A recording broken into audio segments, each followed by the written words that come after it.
हमारी आज की कहानी की शुरुआत एक रहस्य से होती है, जहां दो लोग गलती से एक बहुत बड़ा गड्ढा खोज लेते हैं। उस गड्ढे से बहुत बदबू आ रही थी, और हैरानी की बात यह थी कि जब वहां आग जलाई जाती है तो उसकी लौ हरे रंग की हो जाती है। उनमें से एक व्यक्ति उस गड्ढे की गहराई नापने के लिए उसमें एक लकड़ी डालता है, लेकिन यही करते करते वे एक ऐसे प्राचीन सोए हुए जीव को जगा देते हैं जिसकी वजह से पास के गांव के लोगों की जिंदगी तबाह हो जाती है। म्यूजिक। कुछ खुशनसीब लोग ही जिंदा बच पाते हैं, लेकिन असल में हुआ क्या था, चलिए शुरू से सुनते हैं। हमारी कहानी का नायक बॉबी है। वह कार से देश के सबसे मशहूर बोर्डिंग स्कूल में पढ़ने आता है। म्यूजिक। उसके माता पिता मानते हैं कि यह स्कूल बड़े लोगों की दुनिया में घुसने का एक रास्ता है। बॉबी भी शुरू में यही सोचता है, लेकिन जब उसकी मुलाकात उसके नए रूममेट विलियम से होती है तो विलियम उसे बताता है कि यह स्कूल असल में किसी नर्क से कम नहीं है। पहले तो बॉबी को विलियम की बात समझ नहीं आती। वह बहुत उम्मीदों के साथ स्कूल के उद्घाटन समारोह में जाता है। वहां अचानक उसे सुनहरे बालों वाली एक सीनियर लड़की पसंद आ जाती है। वह उससे बात करना चाहता है, लेकिन तभी एक चांदी जैसे बालों वाला सीनियर आकर उसे चेतावनी देता है। इस स्कूल में बहुत सख्त नियम है। जूनियर सीनियर से बात नहीं कर सकते, यहां तक कि उनकी तरफ देख भी नहीं सकते। जब वह चांदी बालों वाला सीनियर चला जाता है तो विलियम धीरे से बॉबी को समझाता है कि उस आदमी का पूरा खानदान ही इस स्कूल का कर्मचारी रहा है, और अब उसका काम स्कूल के नियम कानूनों की निगरानी करना है। सभी छात्र छात्राओं के आ जाने के बाद प्रिंसिपल दो शिक्षकों के साथ मंच पर आते हैं। लंबा भाषण देने के बाद वे सिर्फ दो जरूरी बातें कहते हैं। एक, म्यूजिक तालाब में नहाना मना है। दो, जंगल में जाना मना है। लेकिन शिक्षक हैंग इस उबाऊ उद्घाटन समारोह में शामिल नहीं होते। वे अकेले जंगल में जॉगिंग करने आए होते हैं। अचानक उन्हें एक बहुत जोरदार आवाज सुनाई देती है। सामने देखकर वे हैरान रह जाते हैं। एक बहुत बड़ी इमारत आसमान छूती हुई खड़ी है। हैंग को बहुत आश्चर्य होता है। सिर्फ कुछ ही हफ्तों में उस कहानी में बताए गए जल ऊर्जा का इस्तेमाल करके जमीन के नीचे से गैस निकालने के लिए एक टावर बना दिया गया था। इधर प्रिंसिपल अभी भी अपना भाषण दे रहे होते हैं। तभी अचानक एक अजीब सा दिखने वाला आदमी दौड़ता हुआ म्यूजिक समारोह में घुस आता है। वह उस इलाके का एक आदिवासी होता है। वह बार बार चिल्लाता रहता है, तुम लोगों ने मेरे घर बार तबाह कर दिए। जो चांदी बालों वाला सीनियर नियम कानून देखता है, वह तुरंत उस आदमी का हाथ पकड़कर उसे बाहर निकाल देता है। प्रिंसिपल जानते थे कि वह आदमी किस बात का विरोध कर रहा था, इसलिए वे फिर से अपने महान प्रोजेक्ट के बारे में बोलना शुरू कर देते हैं। वे बताते हैं कि स्कूल की जमीन के नीचे बहुत सारी ऑक्सीजन गैस है। स्कूल की आय बढ़ाने के लिए वे एक टीम लेकर आए हैं जो आधुनिक तकनीक का इस्तेमाल करके उस गैस को निकालेगी। लेकिन प्रिंसिपल यह नहीं जानते थे कि यह तरीका जितना ही भले ही यह काम अच्छा उद्देश्य से किया जा रहा हो, लेकिन इस तरह जमीन के नीचे से गैस निकालने से मिट्टी की संरचना नष्ट हो सकती है, जो बहुत ही खतरनाक हो सकता है। काम शुरू करने के कुछ ही दिनों बाद पास में एक बहुत बड़ा गड्ढा बल्जियन होता है। इसका कारण यह था कि स्कूल के नीचे जमीन के अंदर कई जटिल गुफाएं मौजूद थीं। तभी एक कर्मचारी आकर बताता है कि जमीन के नीचे की गुफा में शायद कुछ हलचल हो रही है। जिम्मेदार व्यक्ति सोचता है कि शायद यह चूहे होंगे और वह अपने कर्मचारियों को काम जारी रखने के लिए कह देता है। क्लास में बैठे बैठे बॉबी को अचानक एक हल्का कंपन महसूस होता है। फिर एक हेलीकॉप्टर तेजी से ऊपर से उड़ जाता है। उसके मन में बेवजह एक डर पैदा हो जाता है। उस दिन कार्यक्रम में सुनहरे बालों वाली दीदी को देखकर उसका सारा मन खराब होना दूर हो जाता है, लेकिन उसकी यह खुशमिजाजी सीनियर्स की नजर में आ जाती है। चांदी जैसे बालों वाला सीनियर सजा के तौर पर बॉबी और उसके रूममेट्स को 5 किलोमीटर दौड़ने भेज देता है। विलियम कमजोर होने के कारण लगभग तालाब में गिरकर बेहोश होने वाला था, लेकिन चांदी बालों वाला सीनियर यह सब देखकर भी अनदेखा करता है और कहता है कि स्कूल अभी भी 1 किलोमीटर दूर है और देर होने पर उनका सुबह का नाश्ता छूट जाएगा।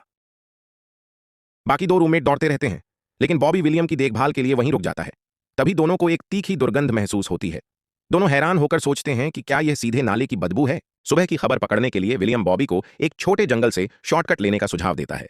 उस समय वे प्रिंसिपल की चेतावनी को भूल जाते हैं। दूर से विशाल जल विद्युत टावर देखकर दोनों हैरान रह जाते हैं। अचानक एक गश्ती दल उनके पास से गुजरता है। बॉबी और विलियम जंगल के अंदर गहराई में छिप जाते हैं। तभी उन्हें एक चेतावनी रस्सी दिखाई देती है, जिसके भीतर कुछ दिन पहले बना वही विशाल गड्ढा था। गड्ढे से आने वाली बदबू तालाब जैसी ही थी। विलियम जब लाइटर जलाता है तो देखता है कि आग हरे रंग की है। वे समझ जाते हैं कि यह गैस शायद प्राकृतिक गैस है। वे गड्ढे की गहराई मापने की कोशिश करते हैं, लेकिन तभी आसमान में खतरे का सायरन बज उठता है। दरअसल खोजी दल ने उन दोनों को देख लिया था। बॉबी और विलियम डर के मारे भागने लगते हैं। भागते हुए उन्हें अचानक कुछ स्थानीय लोगों से मुलाकात होती है, जो जंगल में कैंप कर रहे थे। उनमें वही युवक भी था जिसने पिछले दिन स्कूल के कार्यक्रम में हंगामा किया था। बॉबी और विलियम को छात्र जानकर उनका दाढ़ी वाला नेता व्यंग्य में हंसता है। वह कहता है, तुम खुद को बहुत समझदार समझते हो, लेकिन हमेशा खुद को विनाश की ओर धकेलते रहते हो। जल शक्ति से बनाया गया वह गड्ढा इसका सबूत है। दाढ़ी वाला आदमी मानता है कि वह नर्क का दरवाजा है और इसके लिए प्रिंसिपल और स्कूल को बहुत बड़ी कीमत चुकानी पड़ेगी। बॉबी और विलियम दोनों ही मन डर जाते हैं। उस रात दोनों को डरावने सपने आते हैं और उनकी नींद टूट जाती है। बॉबी फिर सो नहीं पाता, इसलिए वह चुपके से सीढ़ियों के पास जाकर अपना फोन देखने लगता है। दुर्भाग्यवश उस समय एक शिक्षक गश्त पर था। वह जल्दी से अंधेरे कोने में छिपने की कोशिश करता है, लेकिन अचानक एक छिपे हुए बेसमेंट में गिर जाता है।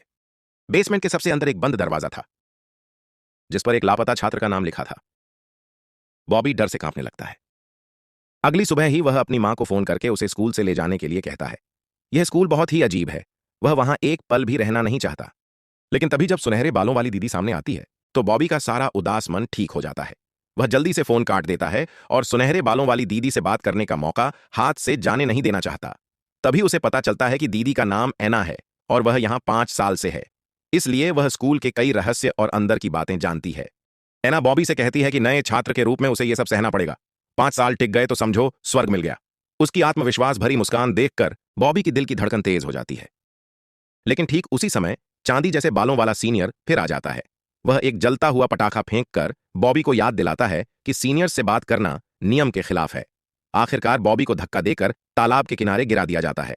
चांदी बालों वाला सीनियर एक और पटाखा फेंकता है जिसे बॉबी लात मारकर तालाब में गिरा देता है। लेकिन अचानक एक जोरदार धमाके की आवाज होती है। यह घटना जल्दी ही प्रिंसिपल के कमरे तक पहुंच जाती है। प्रिंसिपल समझाते हैं कि यह सिर्फ एक मामूली गैस लीक था। उन्होंने जांच टीम के विशेषज्ञों से बात करके इसकी पुष्टि कर ली है। फिर भी शिक्षक हैंक के मन को शांति नहीं मिलती। उन्हें लगता है कि यह पानी की शक्ति से गैस निकालने के कारण हुआ है। प्रिंसिपल इसे तुरंत नकार देते हैं और कहते हैं कि जमीन के नीचे पुरानी पाइपलाइन खराब हो गई थी। फिर वह बात घुमा देते हैं। बॉबी और चांदी बालों वाले सीनियर्स ने स्कूल के नियम तोड़े हैं, इसलिए इस वीकेंड उन्हें घर जाने की अनुमति नहीं है। बॉबी बहुत उदास हो जाता है।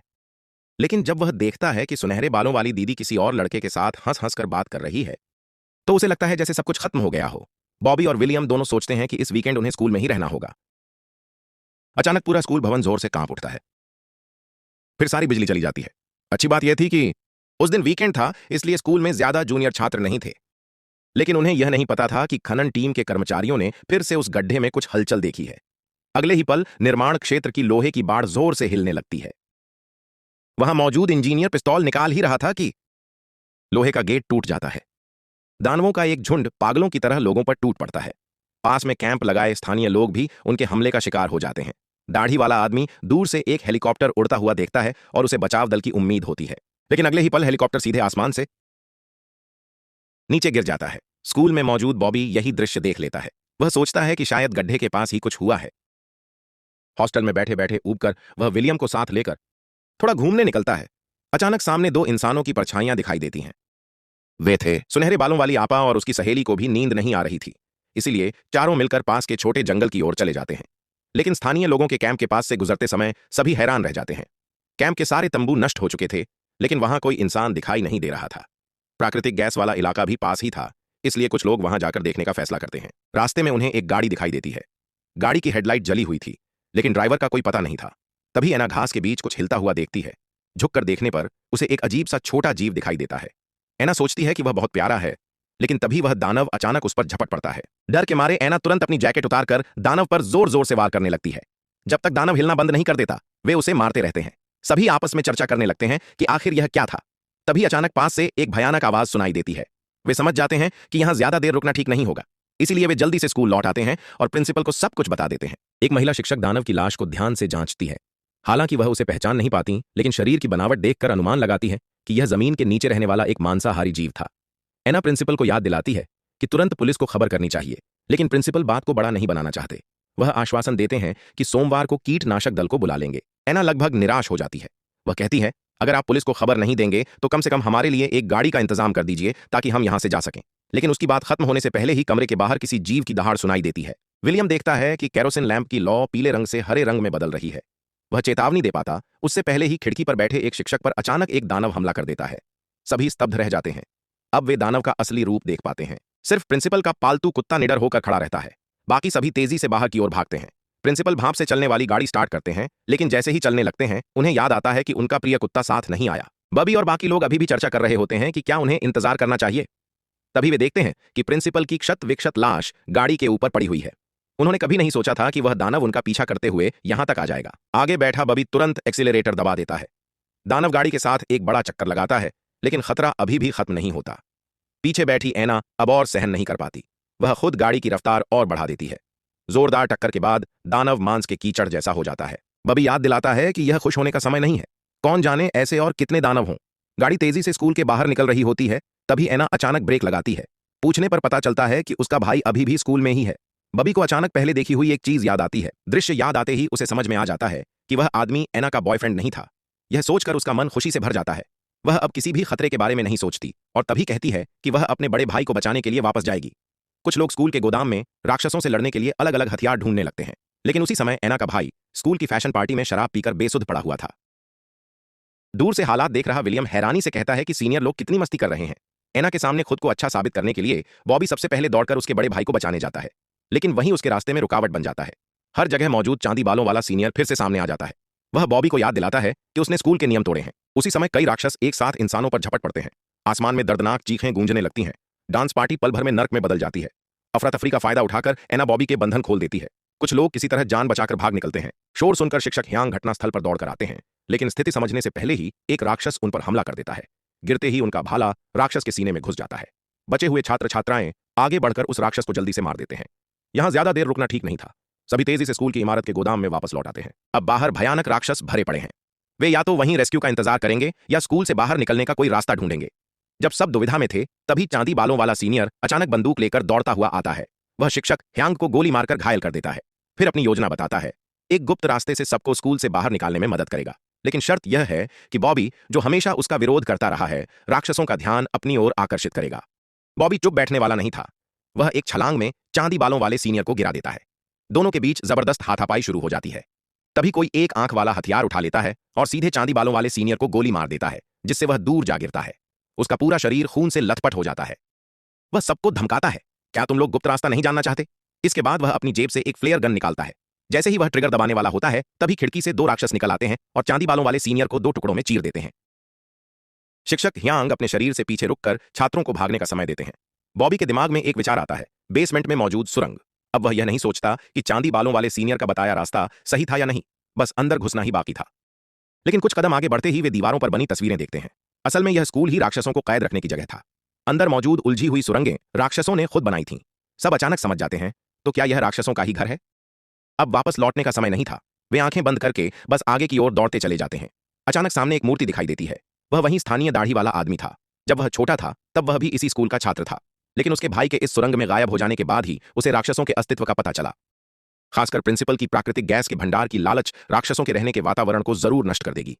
लेकिन उसका विरोध किसी काम नहीं आया। ठीक उसी समय अंधेरे से एक राक्षस बाहर निकल आता है। वह आगे बढ़कर खुद ढाल बनकर खड़ा हो जाता है। उसके शरीर पर तेजी से कई खून के निशान उभर आते हैं। मौत के सामने खड़े होकर वह छात्र छात्राओं को सही रास्ता दिखा देता है और अपनी आखिरी ताकत से राक्षस को रोके रखता है। बॉबी और बाकी लोग एक पल भी देर किए बिना उसके बताए रास्ते पर आगे बढ़ जाते हैं। रास्ते में जब जब राक्षसों से सामना होता है, वे जान की बाजी लगाकर लड़ते हैं। काफी देर तक अंधेरे में भटकने के बाद आखिरकार वे दाढ़ी वाले आदमी द्वारा बताए गए बाहर निकलने के रास्ते को ढूंढ लेते हैं। बॉबी खास तौर पर पीछे रुक जाता है और एक जलता हुआ लाइटर सुरंग के भीतर फेंक देता है। वह पहले ही देख चुका था कि वहां प्राकृतिक गैस भरी हुई है। बस एक चिंगारी ही काफी थी। पूरी सुरंग और स्कूल एक जबरदस्त विस्फोट में तबाह हो सकता था। अगर तुम्हें यह रोमांचक कहानी पसंद आई हो तो एक लाइक जरूर देना। और हाँ, ऐसी ही और भी वॉइस ओवर मूवी एक्सप्लेनेशन देखना चाहते हो तो अभी हमारे चैनल को सब्सक्राइब कर लो। तुम्हें किस मूवी की कहानी सुननी है कमेंट में बताना मत भूलना। हम तुम्हारे लिए नए नए वीडियो लेकर आते रहेंगे। अगले वीडियो में फिर मुलाकात होगी। तब तक स्वस्थ रहो, खुश रहो।